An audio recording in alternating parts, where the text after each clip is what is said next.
우리 시간 같이 찬양하면서 하나님 앞에 나아가겠습니다. 천사들의 노래가 찬양합니다.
빛나는 왕의 왕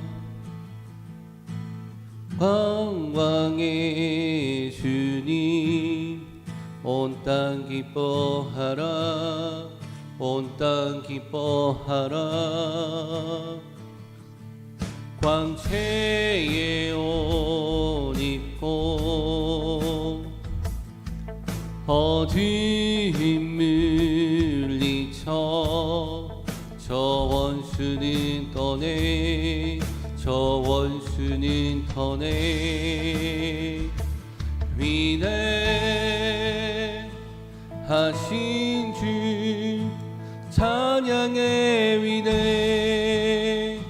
위대하신 주 모두 알게 되리라. 위대하신 주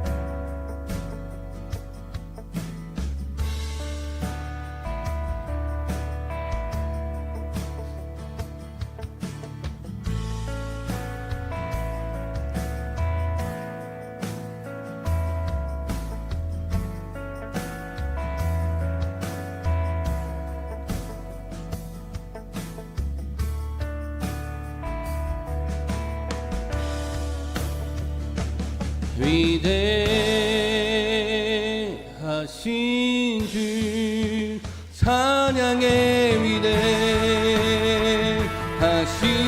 주 모두 알게 되리라. 위대하신 주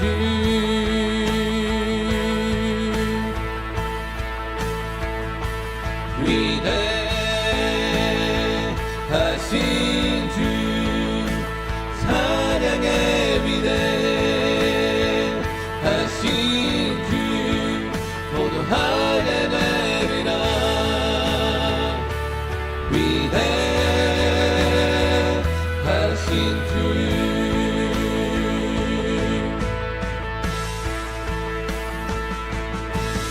모든 이름 위에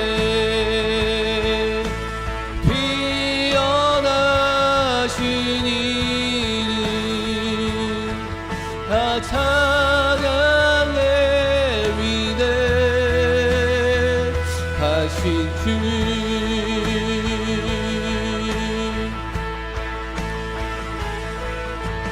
모든 이름 위에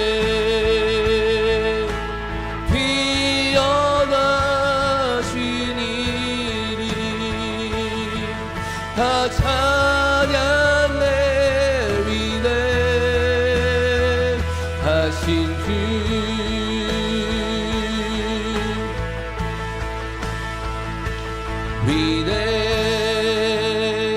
위대하신 주 찬양의 위대하신 주 모두 알게 되리라. 위대하신 주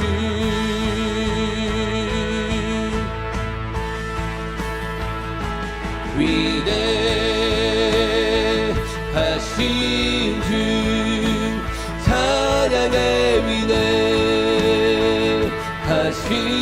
주 모두 하게 되리라.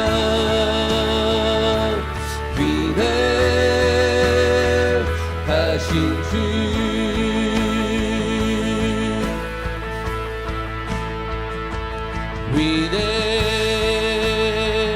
위대하신 주 찬양의 위대 모두 알게 되리라.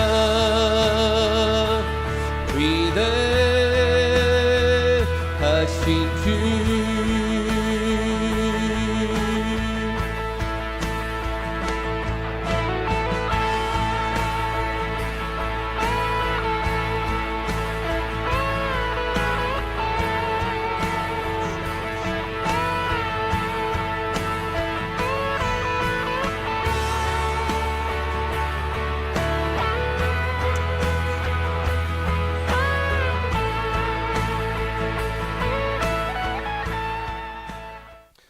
우리 시간 같이 예배를 위해서 한번 같이 기도하기 원합니다. 오늘 주일이면서 성탄절입니다.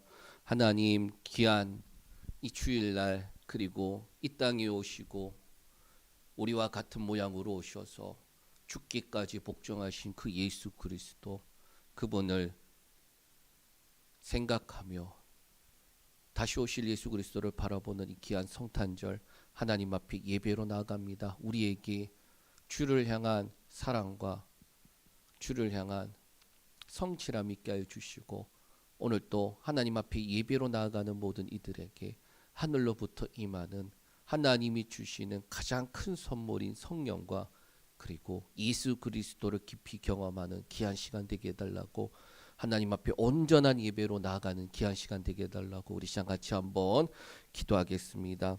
사랑이 많으신 아버지 하나님 감사합니다. 오늘 또 주님 앞에 예수 그리스도 그분의 이름을 힘입어 나아갑니다. 하나님, 그 어떤 것보다 하나님께서 주신 가장 큰 사랑, 모든 것을 아낌없이 주셨다라는 그 확증, 바로 예수 그리스도를 주심으로 말미암아 주신 은혜입니다. 하나님, 예수 그리스도를 주심으로 말미암아 하나님의 말씀과 약속이 얼마나 오랜 시간 동안 이어져 왔는지, 믿음을 따라 이어져 왔는지 깨달아 알게 하시고, 마침내 예수 그리스도 그분이 오심으로 우리에게 자신을 모든 것들을 내어주시고 생명을 주신 그 예수 그리스도, 더 나아가 우리도 이렇게 살아야 된다라고 그렇게 살아갈 자들로 불러주시니 감사합니다. 아버지 하나님, 오늘 귀한 주일 그리고 성탄절에 주님 앞에 예배로 나아갈 때에 진정한 예배, 주님 앞에 날마다 주의 은혜를 덧입고자 나아가는 예배, 긍휼하심을 얻기 위해서 나아가는 귀한 시간 되게 하여 주시고, 예수 그리스도를 깊이 경험하고 예수 그리스도를 깊이 알아가며 예수 그리스도로 살아가는 귀한 삶이 되게 하여 주시옵소서.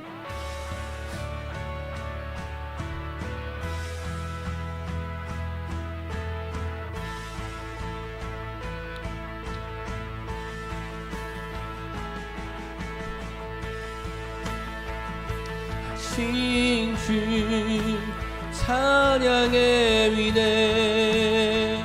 위대하신 주 모두 하게 되리라.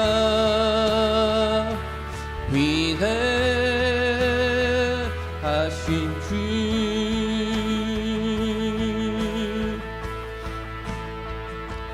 위대하신 주 찬양의 위대하신 주 모두 하게 되리라. 위대하신 주,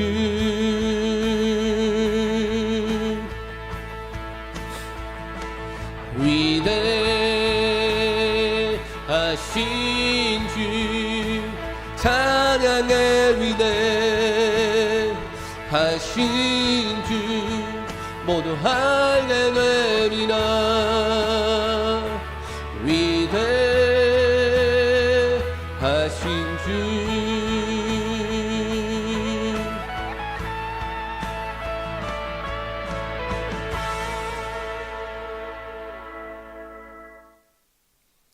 사랑이 많으신 아버지 하나님 감사합니다. 귀한 주일 그리고 성탄절, 주님 앞에 감사로 또 찬양과 경배로 주 예수 그리스도의 이름을 힘입어 오늘 또 담대히 나아갑니다. 그 어떤 것보다 가장 귀한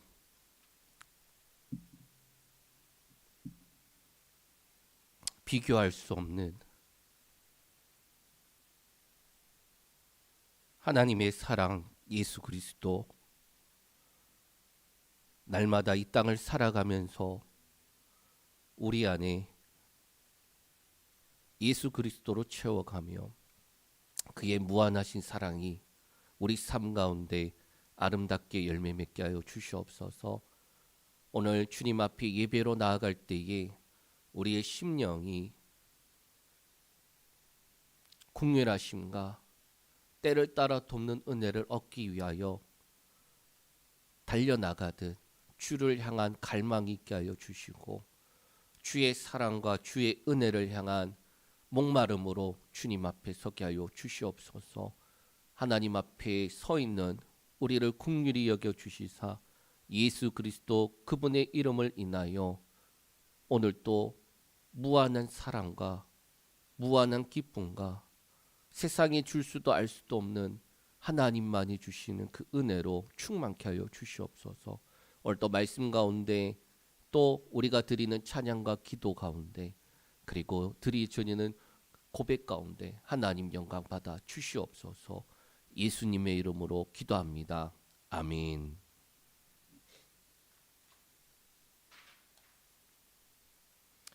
우리의 기도로 하나님께 올려드립니다.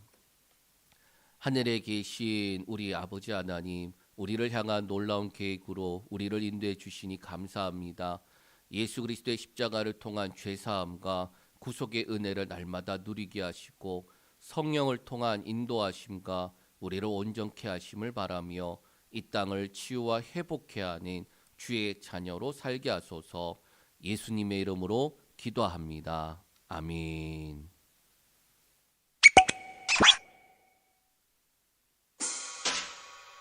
사도신경 우리의 신앙 고백 사도신경 우리의 신앙 고백 사도신경 우리의 신앙 고백 자 1, 2, 3, 4 나는 전능하신 아버지 하나님 천지의 창조주를 믿습니다. 나는 그의 유일하신 아들 우리 주 예수 그리스도를 믿습니다.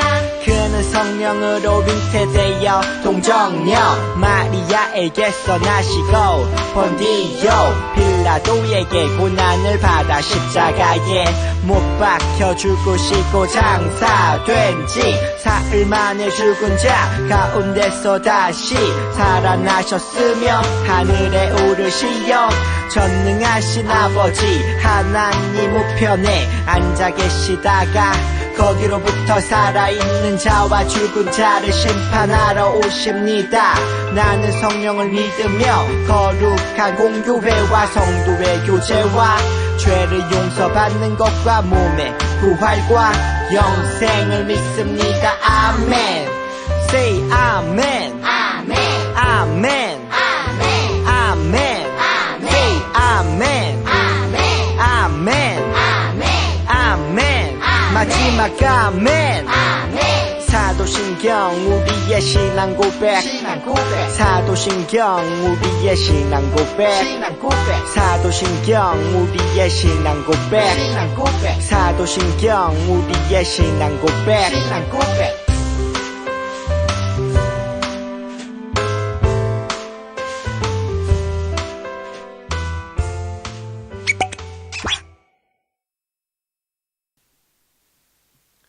오늘 우리 같이 볼 말씀은 마가복음 4장 10절에서 20절까지 말씀입니다. 마가복음 4장 10절에서 20절까지 말씀을 봉독해 드리겠습니다. 예수께서 홀로 계실 때에 함께한 사람들이 12제자와 더불어 그 비유들에 대하여 물으니 이르시되 하나님 나라의 비밀을 너희에게는 주었으나 위인에게는 모든 것을 비유로 하나니 이는 그들로 보기는 보아도 알지 못하며 듣기는 들어도 깨닫지 못하게 하여 돌이켜 죄의 사함을 얻지 못하게 하려 함이라 하시고 또 이르시되 너희가 이 비유를 알지 못할진대 어떻게 모든 비유를 알겠느냐. 뿌리는 자는 말씀을 뿌리는 것이라. 말씀이 길가에 뿌려졌다는 것은 이들이 가리킴이니 곧 말씀을 들을 때에 사탄이 즉시 와서 그들에게 뿌려진 말씀을 빼앗는 것이요. 또 이와 같이 돌밭에 뿌려졌다는 것은 이들을 가리킴이니 곧 말씀을 들을 때에 즉시 기쁨으로 받으나 그 속에 뿌리가 없어 잠깐 견디다가 말씀으로 인하여 환난이나 박해가 일어나는 때에는 곧 넘어지는 자요.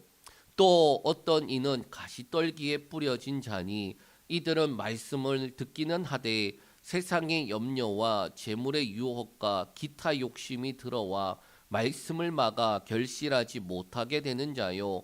좋은 땅에 뿌려졌다는 것은 곧 말씀을 듣고 받아 30배나 60배나 100배의 결실을 하는 자니라. 아멘. 메리 크리스마스. 오늘 성탄절이지요. 오늘 우리가 보내고 있는 이 성탄절이 참 의미가 있는 게 주일이면서 성탄절입니다. 요즘 우리가 이제 이 성탄절 하면 그 분위기가 옛날하고 좀 많이 달라졌지요.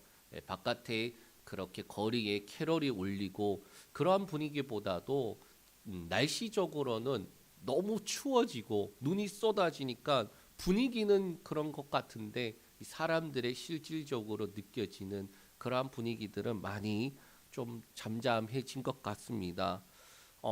이러한 상황 속에서 저는 오히려 두 가지 정도가 떠올라요. 하나는 세상이 더욱더 삭막해져 가는구나 그러한 생각도 있으면서 동시에 하나는 예수님 오실 때 그때처럼 지금 또 가고 있구나. 아무도 관심 가지지 않은 그때에 예수님께서 어둠 가운데 별과 같이 그렇게 오셨던 그때가 생각이 납니다. 여러분 요즘 추위가 심상치 않죠. 영하 12도, 14도 이렇게 제가 경험을 했는데 영하 12도 요때쯤 넘어가니까 춥다라는 개념이 아니라 묵직한 한기가 그렇게 느껴집니다. 또 남쪽에는 눈이 쏟아지기도 했어요. 이번 한파와 눈은 우리나라뿐만 아니라 미국 그리고 일본 동일하게 이렇게 경험하고 있습니다. 이럴 때 저는 문득 그런 생각이 드는 거죠. 주님이 당장 오셔도 이상하지 않다. 우리가 살아가고 있는 세상을 바라보면 어떠합니까? 기상 변화와 지진 그리고 전쟁의 모습을 보면 예수님께서 오신다고 하셨던 그때와 별반 다르지 않는데 그런 생각이 아닌가요? 마태복음 24장에 그리고 마가복음 13장에는 이 마지막 때에 대한 말씀이 있습니다. 마가복음 13장 4절에서 8절 말씀 우리 같이 말씀 보겠습니다. 우리에게 이루소서 어느 때에 이런 일이 있겠사오며 이 모든 일이 이루어지려 할 때에 무슨 징조가 있사오리이까? 예수께서 이르시되 너희가 사람의 미혹을 받지 않도록 주의하라. 많은 사람이 내 이름으로 와서 이르되 내가 그라하여 많은 사람을 미혹하리라. 난리와 난리의 소문을 들을 때에 두려워하지 말라. 이런 일이 있어야 하되 아직 끝은 아니니라. 민족이 민족을 나라가 나라를 대적하여 일어나겠고 곳곳에 지진이 있으며 기근이 있으리니 이는 재난의 시작이니라. 이 말씀을 하시게 된 배경이 있습니다.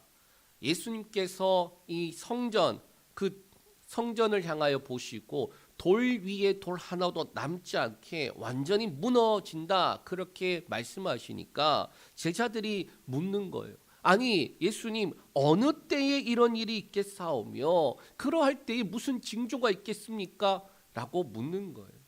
이 성전이 BC 20년부터 시작해서 최종 완공이 AD 64년이에요. 어마어마한 시간을 두고 만들어져 가고 있는 중에 예수님 당시에만 해도 벌써 50년이나 지은 그런 성전인 것입니다. 소극적으로는 50년이나 짓고 있던 이 성전이 완공도 되지 않았는데 이제 거의 한 3분의 2쯤 왔겠죠. 완공도 되지 않았는데 예수님이 돌 위에 돌 하나도 남기지 않고 무너진다. 그렇게 하고 하니까 제자들 입장에선 그런 거죠. 아니 그 정도면은 예루살렘이 멸망하는 것 아닌가. 그래서 제자들이 묻는 거예요. 그러나 예수님의 대답은 무엇입니까?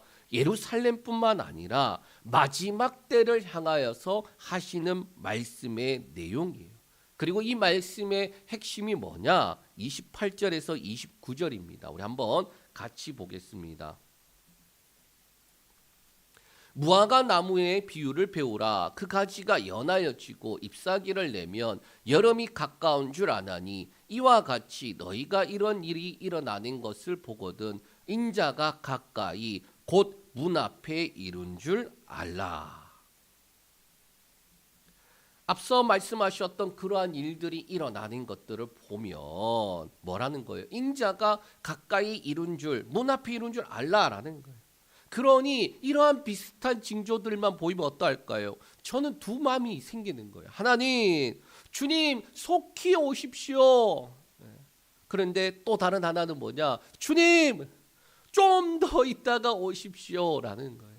왜 제가 마음속으로는 예수님 빨리 오십시오 그런 마음이 있으면서도 한편으로는 좀 더 있다가 오십시오라는 것일까요?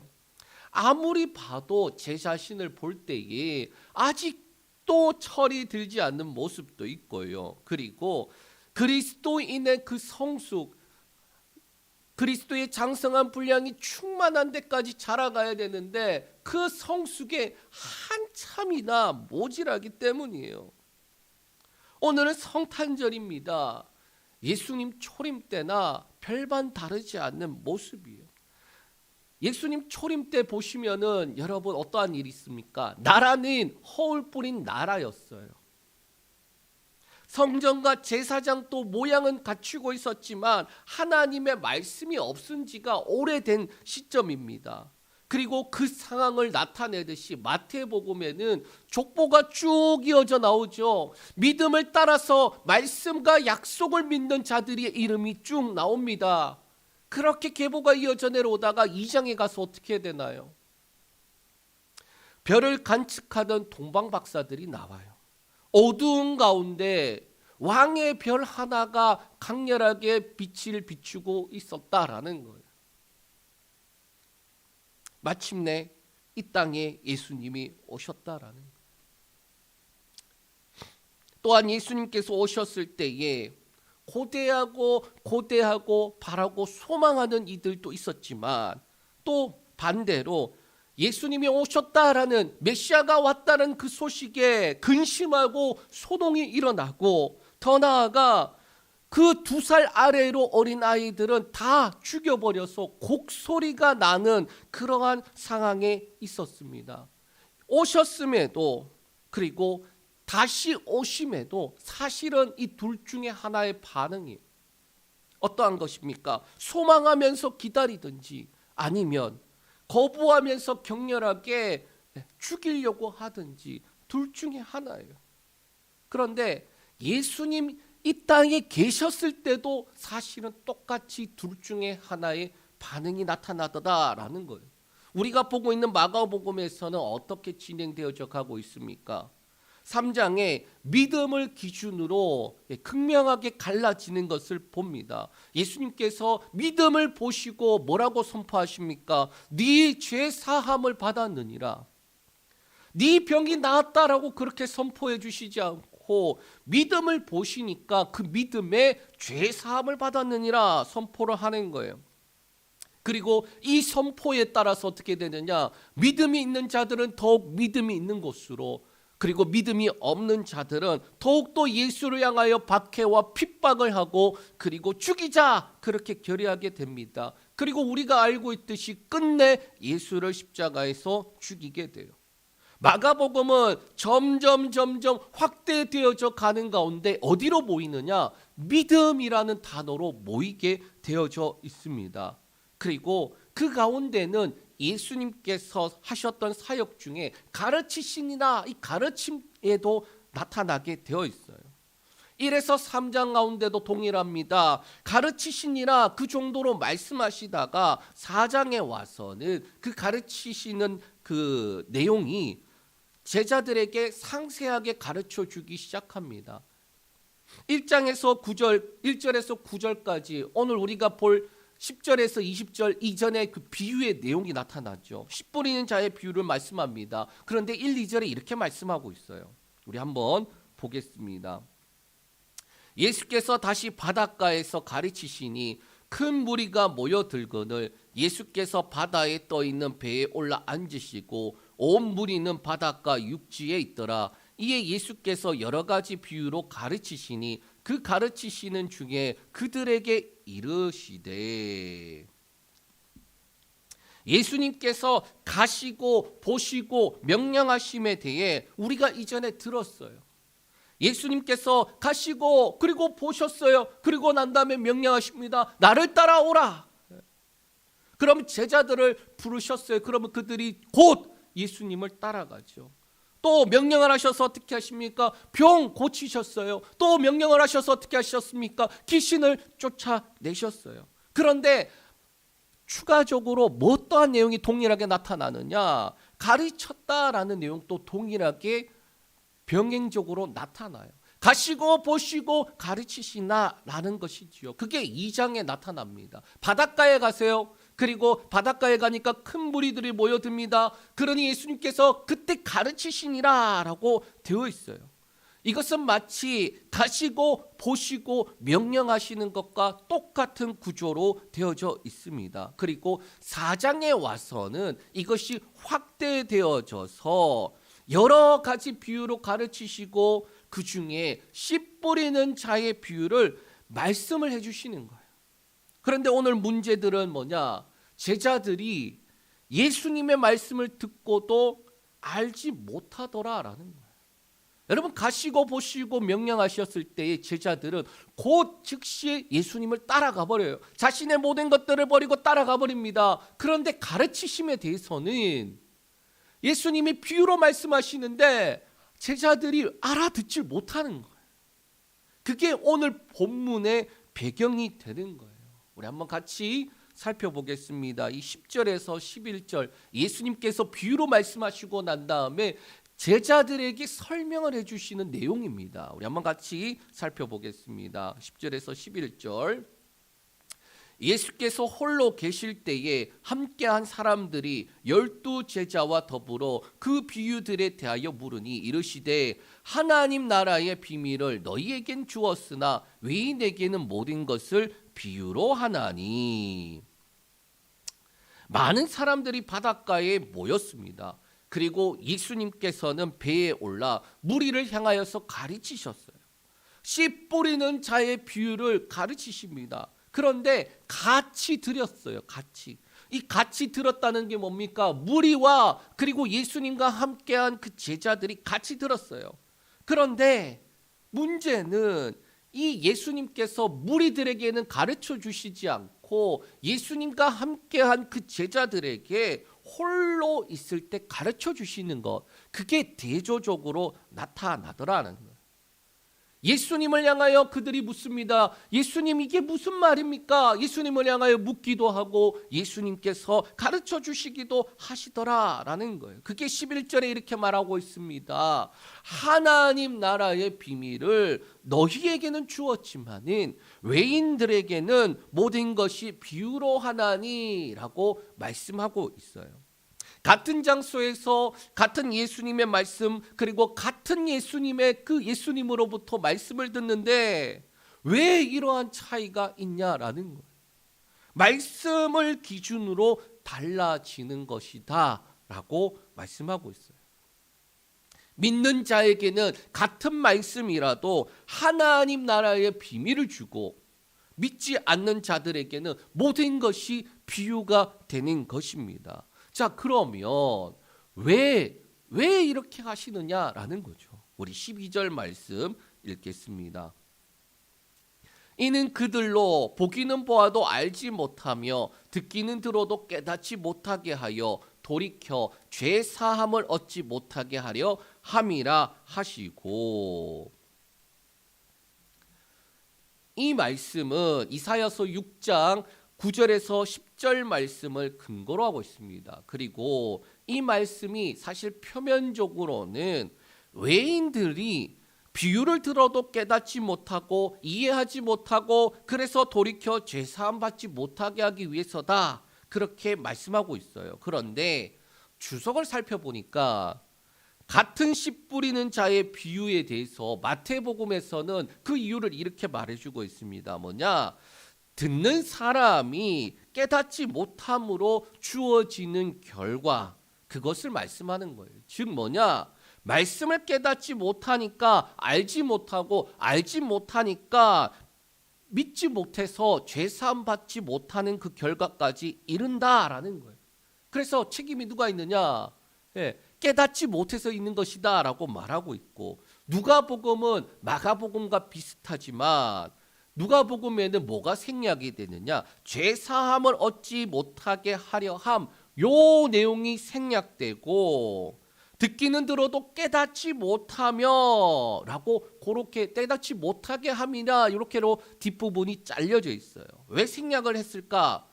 용서에 대한 가능성을 열어두고 있기 때문이다라는 거예요. 그렇다면 마가복음에서는 무엇을 강조하기 위해서 이 말씀을 하셨을까요? 바로 믿음이에요. 믿음이 있는 자에게는 하나님의 나라의 비밀이 허락되어져서 그래서 더 나아가 반드시 알아야 될 비유다, 말씀이다라는 것이고, 그래서 말씀이 초점이 어떻게 되느냐? 믿지 않는 자들에게 있는 게 아니라 오히려 믿는 자에게 있다라는 거예요. 그들로 보기는 보아도 깨닫지 못하고 알지 못하고 그렇게 해서 돌이켜 죄사함받지 못하게 합니다. 그게 믿지 않는 자들을 초점을 두고 하는 게 아니라 오히려 믿는 자들에게 초점을 주어서, 그래서 너희가 반드시 알아야 될 말씀이고 믿는다라면 반드시 깨닫게 되는 말씀이다라는 것이에요. 왜 그러한 이유가 될까요? 마가복음에서 말하는 믿음과 연관이 있는 아주 중요한 비유이기 때문이에요. 가르치시니라라고 했지만은 2장에서는 그 가르치시는 내용이 없습니다. 그냥 가르치셨대요. 마찬가지로 제자들을 부르셨을 때에도 자 어떻게 했느냐? 나를 따라오라 이런 내용이 있고, 그리고 예수님께서 부르셨다 이렇게도 되어 있습니다. 다 자세하게 설명을 어떻게 해주지 않아요. 명령하시고, 그리고 뭐 이제 다른 복음서에 보면은 이제 베드로가 어떻게 예수님을 따라가게 되는지 구체적으로 설명되어 있지만은 구체적으로 설명하고 있지 않아요.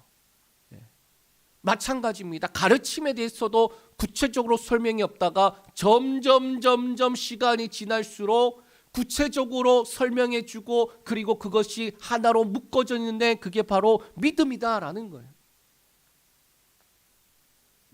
시에는 문제가 없지만 믿는 자와 믿지 않는 자의 결과가 어떻게 다른지 말해주는 게 바로 씨 뿌리는 자의 비유예요. 길가, 돌짝, 가시덤불, 믿지 않음을 대한 모습이지요. 또 반대로 좋은 땅, 믿는 자가 가지게 될 결실의 풍성함을 나타내주고 있다라는 거예요.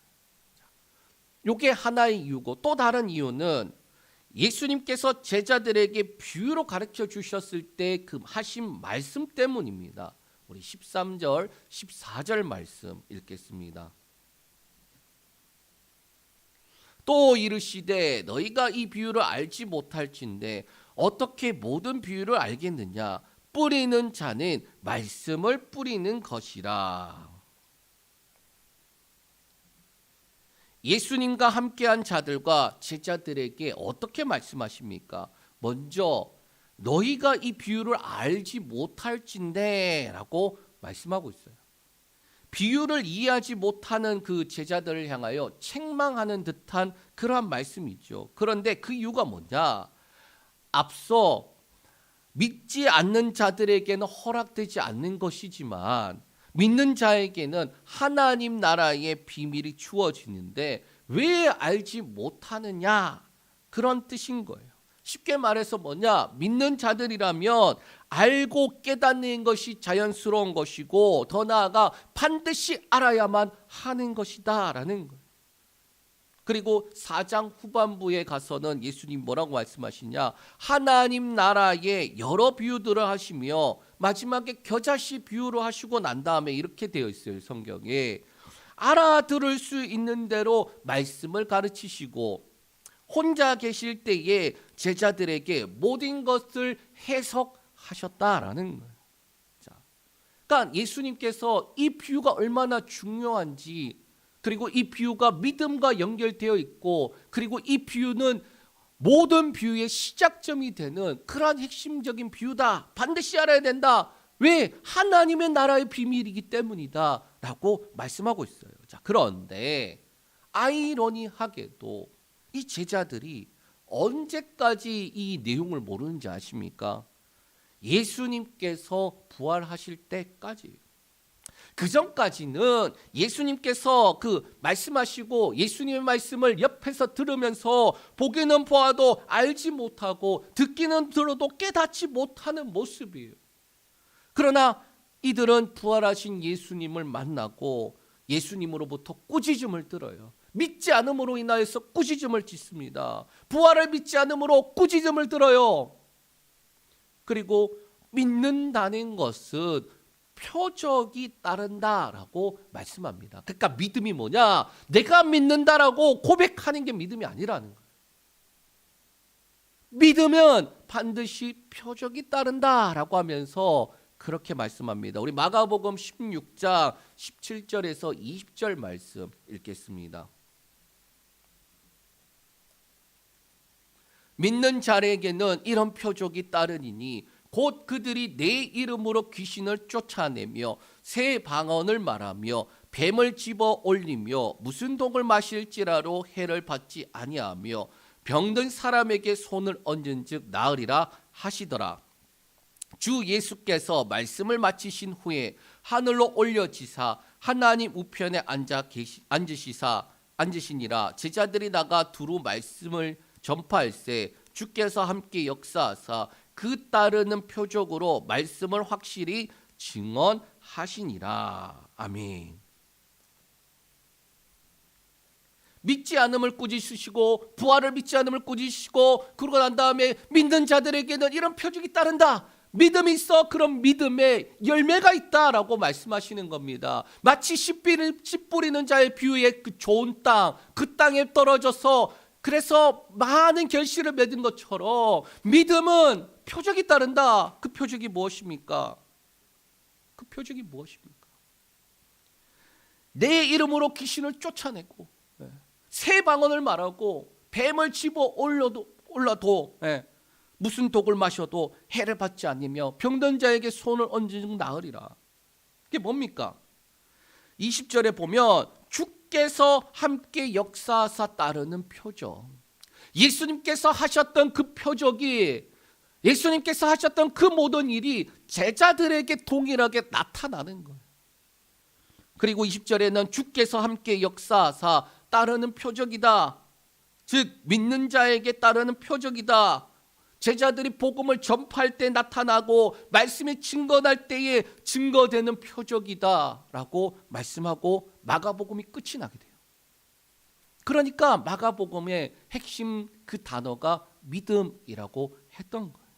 그래서 정리를 하면 마가복음 안에서 이 큰 주제 믿음이, 그리고 이 믿는다라는 것은 뭐다?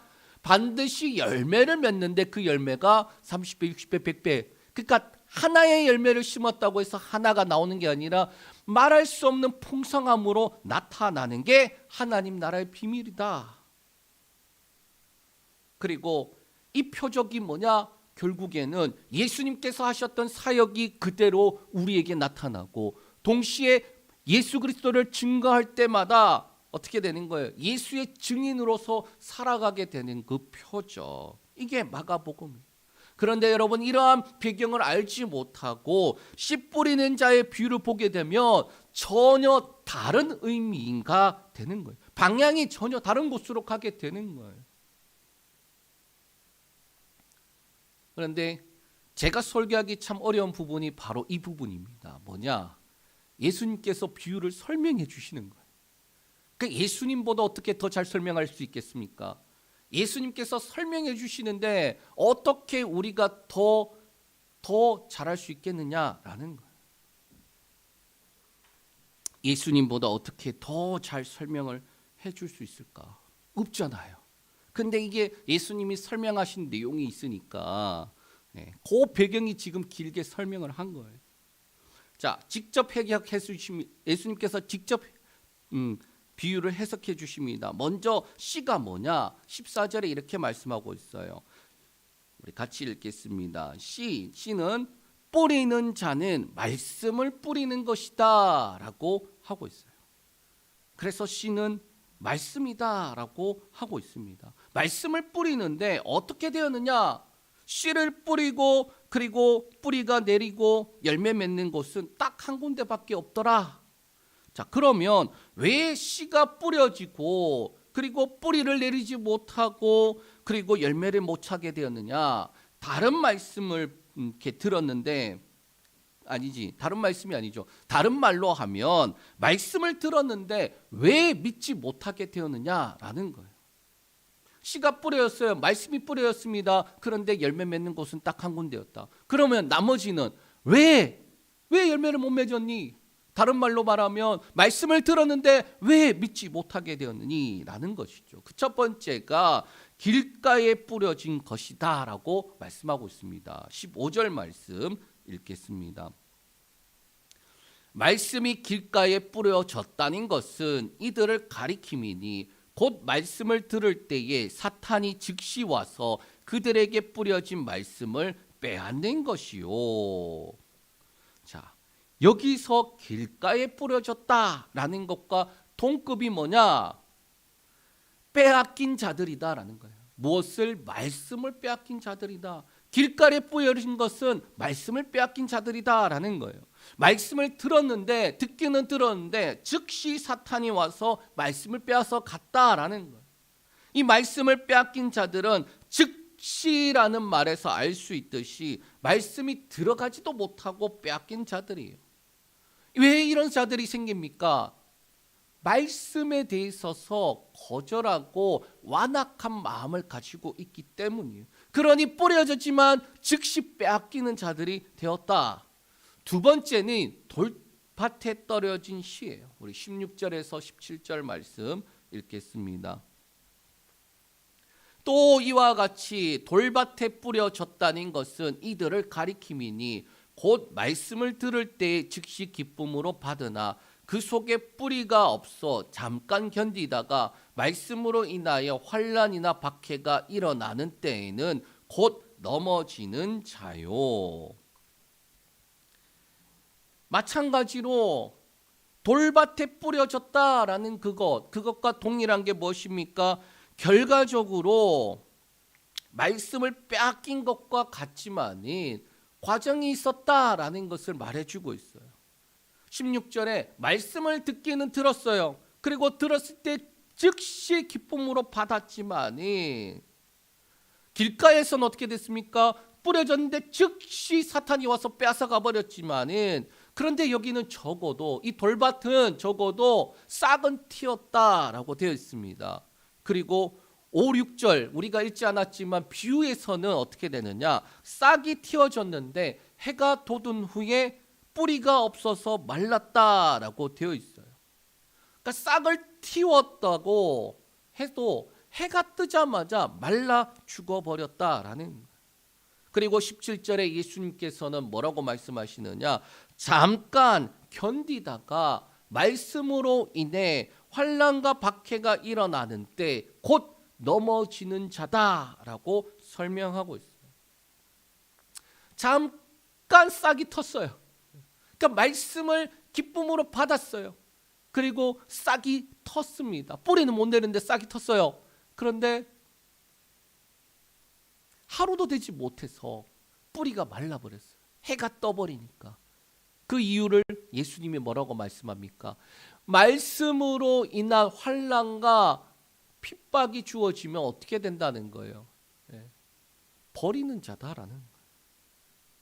넘어지다라는 이 단어 스칸달리 존타이라는 단어인데 이 뭐냐? 함정에 빠지다라는 뜻이에요. 성경에서는 이 단어를 어떻게 썼느냐? 배교, 변절 이러한 뜻을 의미할 때 사용하는 단어예요. 즉시 기쁨으로 받았지만 바로 어려움 당하니까 배교하는 거, 변절하는 거. 이어서 세 번째는 무엇입니까? 가시떨기에 떨어진 씨예요. 우리 18절, 19절 말씀 읽겠습니다. 또 어떤 이는 가시떨기에 뿌려진 자니 이들은 말씀을 듣기는 하되 세상의 염려와 재물의 유혹과 기타 욕심이 들어와 말씀을 막아 결실하지 못하게 되는 자요. 자, 여기서도 가시떨기에 뿌려진 자 뭡니까? 결실하게 되지 못한 자다라는 거예요. 분명히 18절에 듣기는 했어요. 말씀을 듣기는 했습니다. 그런데 왜 결실하지 못하게 되었냐라는 거예요. 분명 돌짝밭보다는 조금 더 나아간 것 같아요. 왜? 싹이 터서 하루도 안 되어서 말라버린 것이 아니기 때문이에요. 싹을 트고 뿌리를 내리고 줄기를 내어서 꽃을 피웠습니다. 그런데 꽃까지 피웠지만 결실 열매를 맺지 못했다라는 거예요. 왜 열매를 맺지 못하게 됐느니 19절에 세상의 염려, 재물의 유호, 기타 욕심이 말씀을 막았다라고 말씀하고 있습니다. 건강하게 말씀이 뿌려졌고 그리고 뿌리를 내리고 줄기를 올려서 어떻게 합니까? 꽃을 피웠는데 왜 결실하지 못하게 되느냐? 바로 이 자기 안에 스스로 세상 걱정, 재물의 유혹, 그리고 기타 욕심들이 기운을 막아 결실하지 못하게 된 거예요. 그러니까 우리가 왜 성숙한 그리스도인이 되어야 하느냐라는 부분에 대해서 말할 때에 저는 이 부분을 말할 수 있을 것 같아요. 왜 성숙한 그리스도인이 되느냐? 결실을 해야죠. 열매를 맺어야죠. 그러므로 이 세 가지 길가, 돌밭, 가시떨기는 사실상 씨앗이 떨어지자마자 빼앗기거나 또는 싹을 틔웠지만 하루가 못 가 말랐거나 싹도 틔우고 줄기도 그리고 자라서 꽃을 피웠지만 결실하지 못하였다라는 말씀을 하고 있어요. 이것은 말씀을 들은 때부터 빼앗긴 사람, 말씀을 받았지만은 상황과 환경과 여건에 변절하는 사람, 굴복해버리는 사람, 또 말씀을 받고 자라지만이 스스로 주어지는 염려와 유혹과 그리고 기타 등등의 욕심으로 인해 결실하지 못한 사람이에요. 결국 믿음은 결실로 믿음이 있다라는 것이 증명이 되는 것이다 라고 말씀하고 있어요. 그리고 믿음이 있다, 그리고 결실했다, 너 믿음이 있네, 단순하게 또 그렇지 않아요. 믿음이 있다라는 것은 어떻게 보면은 그냥 단순히 너 믿음이 있구나 이 정도 수준이 아니라 비교할 수 없게 말씀해 주고 있습니다. 그게 뭡니까? 20절에 20절 읽겠습니다. 좋은 땅에 뿌려졌다는 것은 곧 말씀을 듣고 받아 30배, 60배나 100배의 결실을 하는 자니라. 아멘. 좋은 땅에 떨어졌다는 건 뭡니까? 결실하는 자다라고 말씀하고 있어요. 사실 어느 땅이냐 그게 문제가 아니라, 들었느냐 그게 문제가 아니라, 말씀을 지켰느냐 그게 문제가 아니라 성숙해서 결실을 맺었느냐라는 거예요. 그 과정들을 해가고 있습니다. 맞아요. 우리가 그렇게 살아가고 있어요. 그러나 목표가 뭐라는 겁니까? 결실에 있다라고 말씀하고 있어요. 그리고 결실을 했다면 좋은 땅이고, 결실은 상상을 초월하는 것이다. 믿음, 하나님 나라의 비밀. 왜 하나님 나라의 비밀이냐? 상상을 초월하는 것이기 때문이에요. 수치적으로 30배, 60배, 100배로 볼 것이 아니라 보잘것없는 것 같은 이거 심었는데 어떻게 됐다는 거예요? 끝내 열매를 맺고, 그리고 풍성하고 더 풍성하고 더 풍성할 수, 말할 수 없이 풍성할 수 없는 것으로 풍성하게 되어졌다라는 거예요. 이게 제가 시를 옛날에는 잘 외웠었는데, 그 윤동주 시인가요? 그 시인 것 같은데, 한숭이 백합화인가요? 그 꽃을 피우기 위해서 소쩍새는 그렇게 울었나 보다. 그러니까 그 말씀, 그 시 구절이 생각이 나더라고요. 뭐냐? 씨가 뿌려지고 그리고 자라고 열매 맺기까지 그 과정이 어마어마한 과정들이 있었지만 끝내는 결실을 하더라. 결실을 하니 비교할 수 없더라 라고 말씀하고 있는 것과 같아요. 그러므로 단순하게 믿음이 있다 증명되는 수준이 아니라 100배라는 말할 수 있는 최고의 수치의 풍성함을 나타내주고 있다라는 거예요. 그러므로 이 씨 뿌리는 자의 비유가 중요한 이유는 믿음에 대해서 말씀하고 있고, 더 나아가 13절과 같이 이 비유를 알지 못하는데 어떻게 모든 비유를 알겠느냐? 극단적으로 말하면 뭡니까? 이 비유가 예수님의 비유의 중에서 핵심이고, 그리고 시작점이며 공식과 같은 것이다 라는 거예요. 그리고 그 핵심이 뭐다? 믿음에 있다라고 말씀해 주고 있습니다. 말씀을 정리합니다. 대림절을 보내고, 그리고 주일이면서 성탄절입니다. 이 땅에 오신 예수님, 여러분, 이 땅에 오신 예수님 꼭 성탄절만 되면은 여러분 속에 상상되어지는, 바로 떠오르는 그 이미지가 무엇입니까? 아니, 이 추운 겨울에 예수님께서 마구간에 오셨다라는 거죠. 얼마나 추웠을까? 빈방 없어요? 빈방 없습니까? 빈방이 없어갖고 말 구유에 그렇게 태어나서 그런 약간 그러한 이제 이미지만 있지 않나요? 그런데 그렇게만 생각하면은 전혀 다른 땅이 되어서 결실하지 못하는 모습을 가질 수도 있다라는 거예요. 씨에는 문제가 없는데 결실하지 못하는 각각의 땅의 모습처럼 우리가 그렇게 갈 수도 있다라는 거예요. 감사하죠. 여러분, 우리가 이 땅에 오신 예수 그리스도를 생각하면서 감사해야 됩니다. 또 어디 누일 곳이 없어 말구에 누우신 그 아기 예수님 생각하면 저절로 겸손해져야겠죠. 그러나 씨가 뿌려졌는데 결실하지 않으면 믿는다라고 말할 수 없다라는 거예요. 제가 뭘 말하고 싶은 거냐? 너무 감성적으로 성탄절에 아기 예수님 그렇게 가지 말라라는 거예요.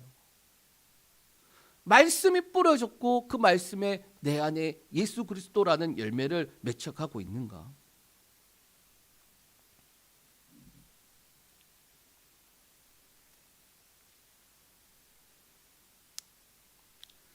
씨가 뿌려졌지만 결실하지 않으면 믿는다라고 할 수 없다라는 거예요. 자, 그러면 그렇다고 당신에게 결실이 없으니까, 또는 믿는 자에게 나타나는 그 표적이 없으니까 당신은 믿지 않는 겁니다, 그렇게 할 수 있나요? 아니에요. 어떤 사람은 길가에 떨어진 자처럼 빼앗기고 있는 자일 수도 있고, 현재 진행형이죠. 또 어떤 사람은 돌밭에 떨어진 자처럼 지금 환난이나 박해 속에서 갈등 중에 있는 사람이 있을 것이고, 그 갈등을 이겨내고 끝내 열매를 맺으면은 좋은 땅이에요. 그 땅도. 또 어떤 사람이 있습니까? 가시떨기 그 밭에 떨어진 사람처럼 세상의 염려와 재물의 유혹과 기타 유혹이 막 쏟아지는데 어떻게 합니까? 잘 끝내 견뎌서 결실을 맺으면 그 땅도 좋은 땅이에요. 그러니까 씨에는 문제가 없고, 그 땅을 어떤 땅으로 만드느냐? 우리 안에 있다라는 거예요. 예수님이 이 땅에 오셨습니다. 여러분, 이 땅이 어떤 땅입니까? 길가입니까? 돌밭입니까? 아니면 가시떨기입니까? 사실 그보다 더 추악한 시궁창보다 더한 곳 아닌가요? 우리 입장에서나 와, 내게 주어진 환경이 이런 환경이야, 이런 것이야, 이런데도 해야 돼, 이렇게 생각하겠지만은 반대로 생각을 해볼 때에 예수님께서 이 땅에 오셨습니다. 그럼 예수님께서 오신 이 땅은 어떤 땅이냐는 거예요. 길가입니까? 돌밭입니까? 아니면 가시떨기 밭입니까? 그보다 비교할 수 없는, 말할 수 없는 시궁창 같은 곳 아닌가요?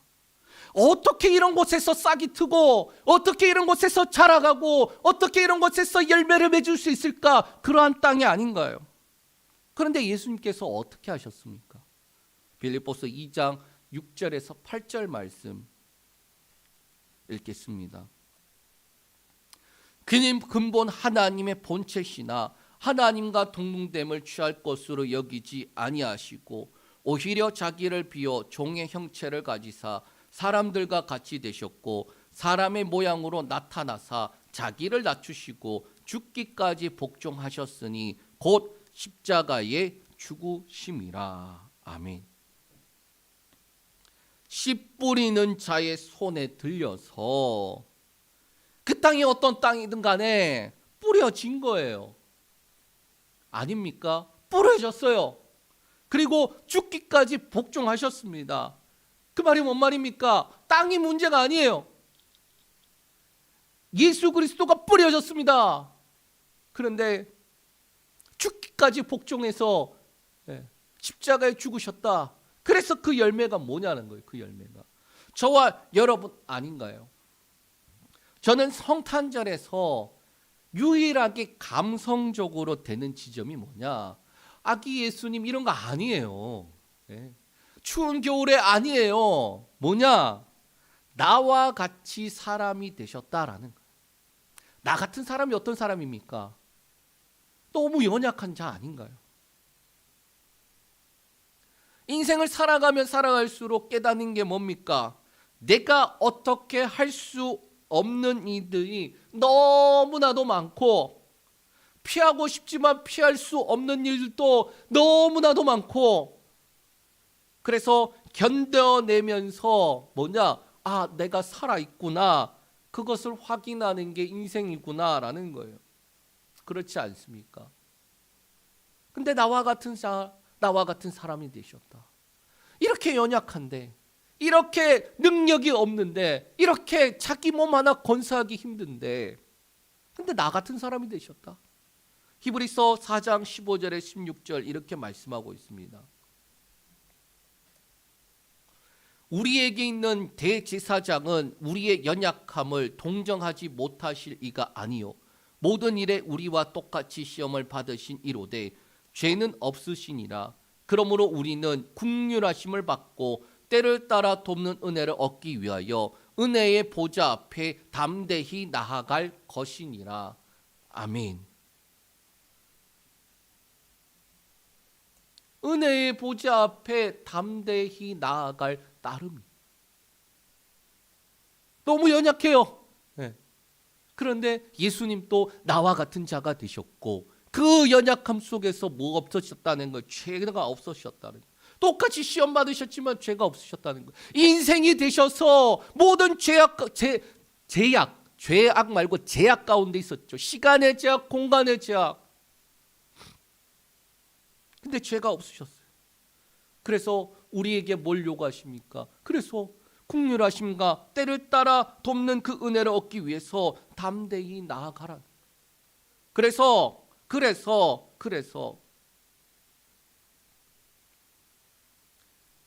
할 수 있는 거 은혜의 보좌 앞에 나아갈 따름. 그러면 어느새 돌밭 같은 환경이라도 좋은 땅으로 결실하게 되고, 가시덤불 같은 그런 땅이라도, 떨기 같은 땅이라도 좋은 땅으로 결실하게 되고, 그리고 그것을 통해 우리 안에 믿음이 있다라는 것이 증거되는 거예요. 이번 대림절 그리고 성탄절 아무도 듣지 않아도, 아무도 관심 가지지 않아도, 또 전혀 예수님의 탄생과 상관이 없는 말씀인 것 같아도 절기를 준비하면서 주셨던 말씀, 그 말씀 때문에 진행하게 되었어요. 여러분, 제가 말씀을 준비하면서 저도 그런 생각 안 했겠어요? 아니, 대림절에 무슨 예수님 탄생이 안 나오는 이 마가복음을 해야 되나? 진행하는 가운데 저 역시 그러한 마음이 안 들었겠어요. 그러나 말씀과 약속을 품고 말씀하라는 대로 하는 거예요. 어거지 쓰는 것 같고 우기는 것 같고, 그래서 그렇게 보인다고 해도 하라는 거 하는 거예요. 하라는 거. 왜? 그래서 열매를 맺어야 되는 거예요. 그게 말씀해 주고 있는 핵심이다라고 말할 수 있습니다. 말씀과 약속을 품고 소망 가운데 기다린 자들에게나 성탄이 의미가 있는 거예요. 그렇지 않는 자들에게는 공포와 혼란과 소동일 뿐입니다. 예수님의 말씀을 옆에서 들으면서도 믿는 자에게나 의미가 있었다라는 거예요. 믿지 않으니 예수님을 향하여 점점 핍박과 박해, 그리고 예수님을 죽이려고 결의하고 끝내는 십자가에 못 박아라 그렇게 외쳤다라는 거예요. 마찬가지로 이제 다시 오실 예수 그리스도를 바라보면서 말씀과 약속을 믿는 자들에게나 예수님 다시 오심의 그 재림을 향한 소망이 있는 것이지, 또 어떤 땅이든지 어떤 환경이든지 어떤 모습이든지 상관이 없이 소망 가운데 그래서 끝내 열매를 맺는 것이지, 믿지 않는 사람들에게는 이 세상이 지금 어느 시대보다 어느 세상보다 더 살기 좋은 세상일 거예요. 죄 짓기 딱 좋은 그런 세상 아닙니까? 예수가 필요 없는 세상 아닌가요? 옛날에나 예수가 필요한 세상 아니었습니까? 복 받기 위하여서. 지금은 예수가 필요 없다라고 관심조차 가지지 않는 세상 아닌가요? 그런데 저와 여러분이 그러한 세상에 뿌려졌어요. 뿌려졌어요. 저는 가끔 그런 생각을 해봅니다. 그러니까 하나님 앞에 불평, 불만 같은 게 있어요. 목사가 되었을 때 그랬던 것 같습니다. 어떤 거냐? 하나님 왜 부흥기가 지나고 이제 쇠퇴기로 가고 있는데, 힘들어지는 그런 시대인데 내가 은퇴할 쯤에는 정말 너무 힘들 것 같은데, 그게 보일 때가 있어요. 그러한 것들이. 우리 선배들은 그냥 부흥되고 그랬는데 왜 하나님 나는 맨날 가는 곳마다 부흥기에서 이제 전성기가 끝나고 쇠퇴하는 그 시점에 있는 곳들을 자꾸 보내십니까? 너무하신 거 아니냐고. 나도 좀 그런 거 누리고 싶어요. 이렇게 그런 것들이 있었어요. 그런데 시간이 지나면서 깨닫는 거예요. 이게 마치 그런 것 같습니다.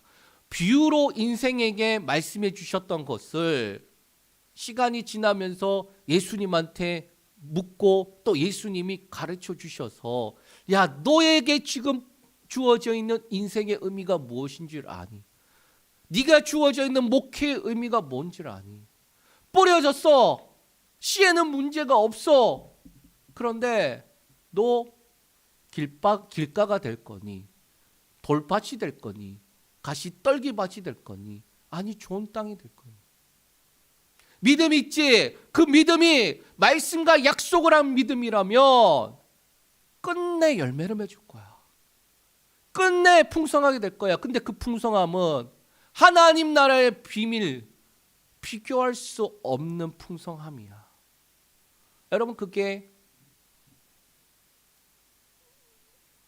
저에게 주신 이 비유의 의미입니다. 세상 가운데, 이 시대 가운데 저와 여러분이 뿌려졌어요. 소망 가운데 삶 속에서 믿는 자의 표죠. 믿는다면 그게 여러분 가운데서 어떤 땅이든지 열매 맺혀지게 되어 있어요. 아니, 열매 맺혀지는 그 과정들을 겪고 가야 됩니다. 그리고 끝내 열매 맺어서 예수가 드러나는 저와 여러분들, 그러한 삶이 되시길 축복합니다. 우리 시간 같이 한번 말씀을 기억하면서 함께 기도하겠습니다. 성탄절 그 어떤 것보다 이 땅에 오심을 감사하며 다시 오실 예수 그리스도를 바라보며 이 시대 가운데, 이 땅 가운데 하나님 뿌려졌습니다. 예수 그리스도께서 뿌려주셨을 때에 그 땅이 어떤 땅입니까? 길가도 아니고 돌밭도 아니고 가시떨기밭도 아니고 좋은 땅은 또 아니었습니다. 절대 씨가 맺혀지지 없는 그런 땅이었다.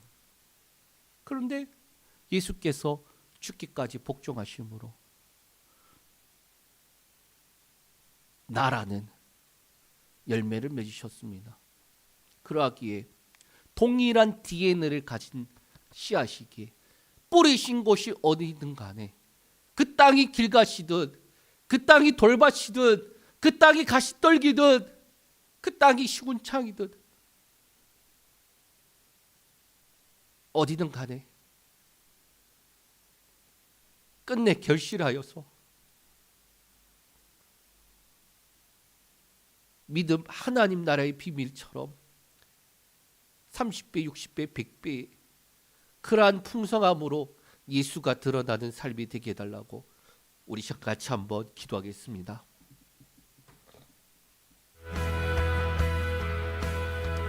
살아계신 아버지 하나님 감사합니다. 주님, 우리에게 이 대림절 말씀을 주시고 그래서 믿음이라는 이 주제 가운데서 우리에게 말씀하시니 감사합니다. 주님, 그 땅이 어느 곳이든 뿌려지는 곳에 그 씨앗이 예수 그리스도께서 열매 맺은 나, 똑같은 DNA를 가진 나, 그래서 그 땅이 어느 곳이든 뿌려지는 곳이 어느 곳이든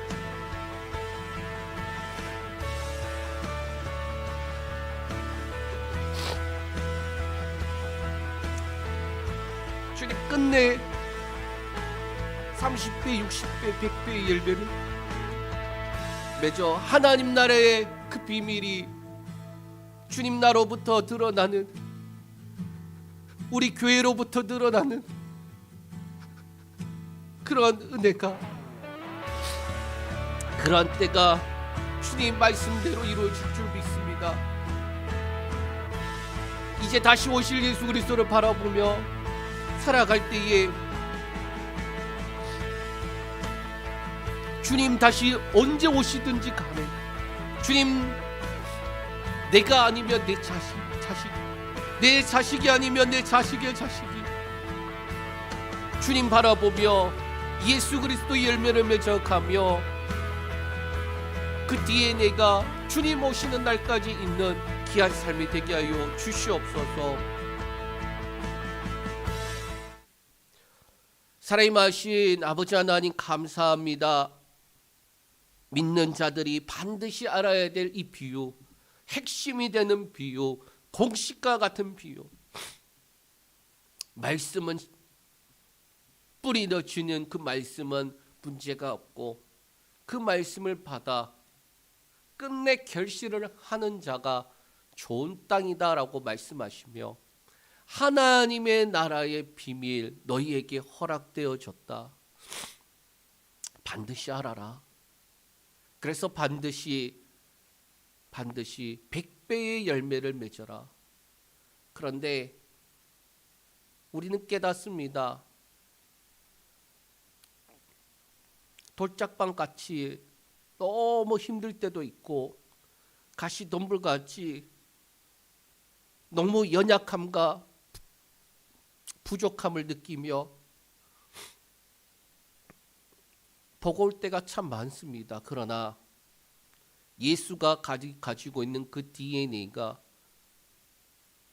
예수께서 열매 맺으신 그 열매가 바로 나이기에 똑같은 DNA가 있기에 끝내 죽기까지 복종을 하든 죽어야 다시 사는 것처럼 끝내 열매를 맺을 줄 믿습니다. 그게 하나님 나라의 비밀입니다. 그게 우리에게 주신 소망입니다. 이 소망이 특별히 성탄절 우리 사랑하는 식구들 가운데 충만하여지게 하여 주시옵소서. 다시 오실 예수 그리스도를 바라보며 날마다 걸어가게 하여 주시옵소서. 예수님의 이름으로 기도합니다. 아멘. 우리 시간 같이 찬양하면서 귀한 예물 드리겠습니다.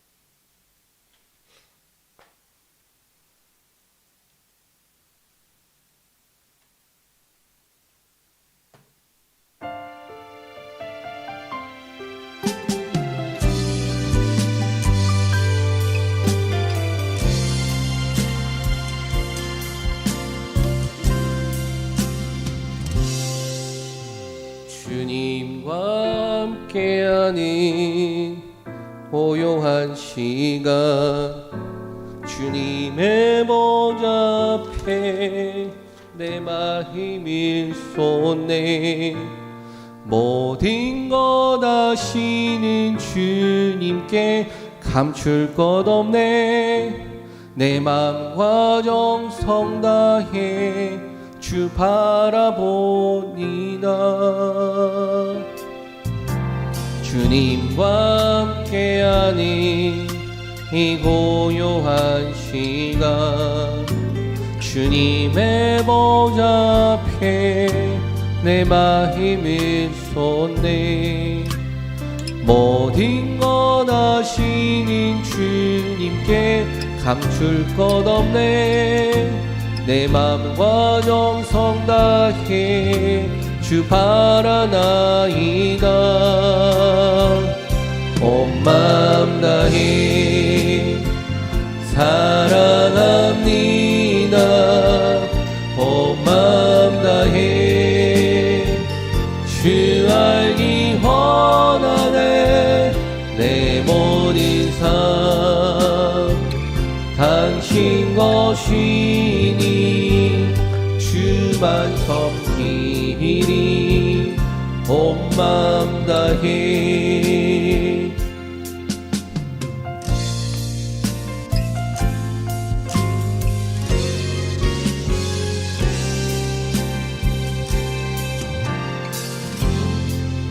자나도 내 쓸 것 아시니 나 오직 주의 얼굴 구하게 하소서 다 이해할 수 없을 때라도 감사하며 날마다 순종하며 주 따르오리다 온 마음 다해 사랑합니다 온 마음 다해 주 알기 원하네 내 모든 삶 당신 것이니 주만 섬기리 온 마음 다해 온 마음 다해 사랑합니다 온 마음 다해 주 알기 원하네 내 모든 삶 당신 것이니 주만 섬기리 온 마음 다해 온 마음 다해 사랑합니다 온 마음 다해 주 알기 원하네 내 모든 삶 당신 것이니 주만 섬기리 온 맘 다해 만 섬기리 맘 다해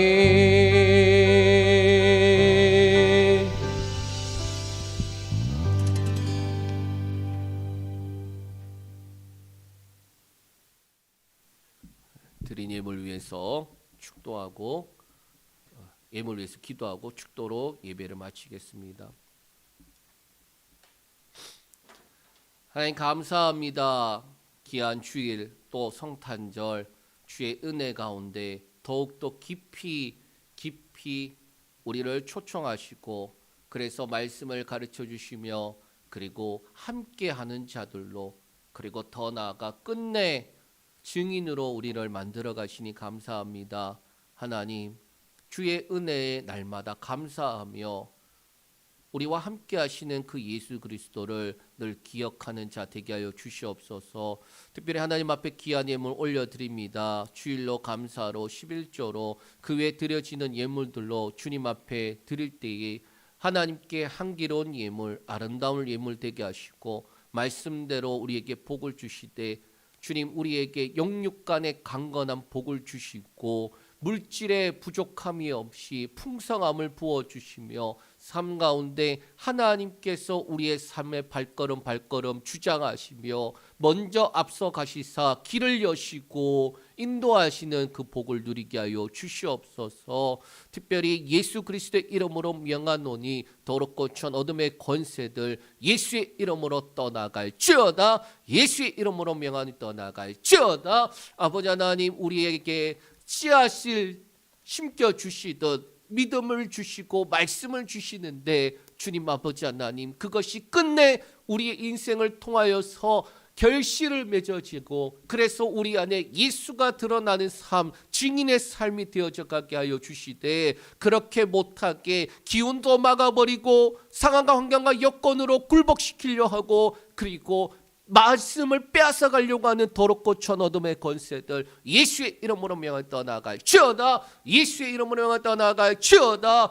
예수의 이름으로 명하노니 떠나갈지어다. 아버지 하나님 우리 삶 가운데 가정 가운데 직장과 사업과 삶의 터 가운데 어둠의 권세들은 예수의 이름으로 떠나갈지어다. 아버지 하나님 우리 사랑하는 자녀들을 축복합니다. 아버지 하나님 우리의 자녀들이 주의 말씀 가운데 건강하게 자라가며 주님 아버지 하나님 씨앗이 잘 심겨져서 그래서 주님 아버지 하나님 100배나 열매 맺는 것처럼 우리가 가지고 있는 그 믿음의 결실이 동일하게 자녀들에게 이어지고 예수 그리스도의 DNA가 이어지고 주님 다시 오시는 그날을 바라보며 소망 가운데 살아가는 귀한 삶이 되게 하여 주시옵소서. 하나님 우리 교회를 복되게 하여 주시사 세우신 목적과 그 뜻이 온전히 이루어지는 교회 되게 하시고 예수의 생명이 증거되며 믿음 있는 자들의 표적이 날마다 쏟아져 나오는 그러한 교회 되게 하여 주시옵소서. 이제는 우리 구주 예수 그리스도의 은혜와 하나님의 크신 사랑과 성령님의 감화 감동된 주교통 충만하신 은혜가 반드시 알아야 한다. 하나님 나라의 비밀이다. 그래서 끝내 결실하여 100배나 열매 맺는 그 풍성함이 너의 삶 가운데 주어지길 원한다. 그렇게 말씀하시는 그 말씀을 듣고 어느 땅이든지 간에 어떤 모습이든지 간에 끝내 말씀과 약속을 바라보며 소망 가운데 열매를 맺는 우리 사랑하는 모든 식구들 머리 위에 주어져 있는 가정과 직장과 사업과 삶의 터 위에 광교 우리 동네 교회 위에 이제로부터 영원토록 함께 하시기를 예수님의 이름으로 축원하옵나이다. 아멘.